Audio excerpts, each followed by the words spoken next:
അഭിമാനത്തോടെ ജീവിക്കാനുള്ള കേരളീയന്റെ അവകാശങ്ങൾ സംരക്ഷിക്കുന്നതിനും ഇന്ത്യയായി തന്നെ നിലനിൽക്കുന്നു എന്ന് ഉറപ്പിക്കുന്നതിനും വേണ്ടിയുള്ള നവകേരള മാർച്ച്.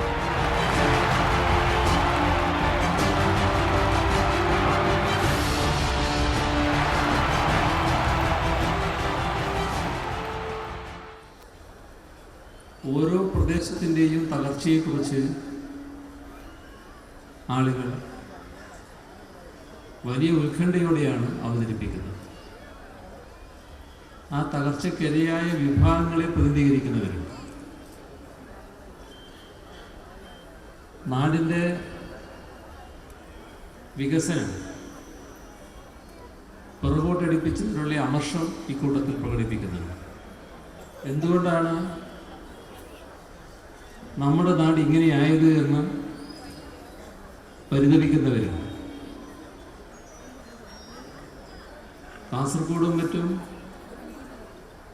എൻഡോസൾഫാൻ്റെ പ്രശ്നമാണ് സജീവമായിട്ട് ഉയർന്നു വന്നത്. ഒരു പ്രദേശത്തുള്ള ഒരു കൂട്ടം ആളുകളെ കണ്ടാൽ വല്ലാത്ത പ്രയാസം തോന്നുന്നു. മറ്റൊട്ടേറെ പ്രശ്നങ്ങളും ജില്ലയുടെ വികസനവുമായി ബന്ധപ്പെട്ട പ്രശ്നങ്ങളാൽ ഉന്നയിച്ചതെങ്കിലും നാടിൻ്റെ പ്രശ്നങ്ങൾ കൂടിയാണ്. വയനാട്ടിൽ ഇന്നലെ എത്തിയപ്പോൾ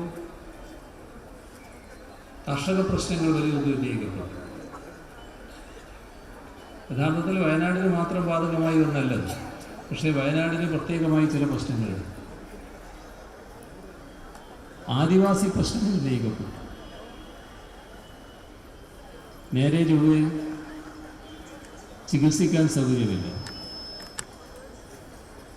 ആ ചികിത്സിക്കാൻ സൗകര്യമില്ലാത്തവർ അനുഭവിക്കേണ്ടി വരുന്ന വിഷമം,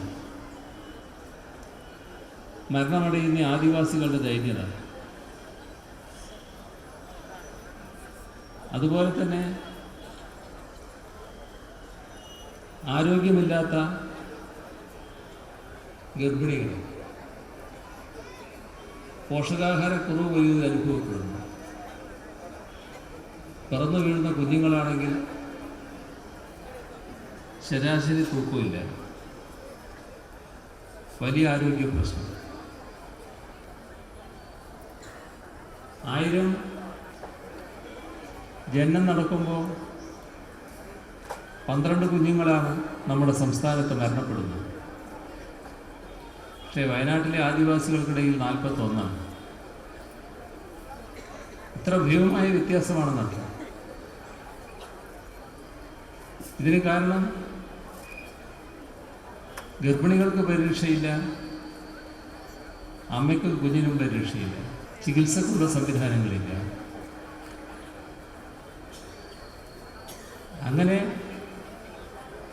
ഓരോ സ്ഥലത്തും ഓരോ തരത്തിലുള്ള പ്രശ്നങ്ങളാണ്. നാട്ടിലാകെ പ്രശ്നമാണ്. ഇത് പരിഹരിക്കണം എന്നതാണ് ഞങ്ങൾ ഈ ജാഥയിൽ പ്രധാനമായും നൽകുന്ന സന്ദേശം.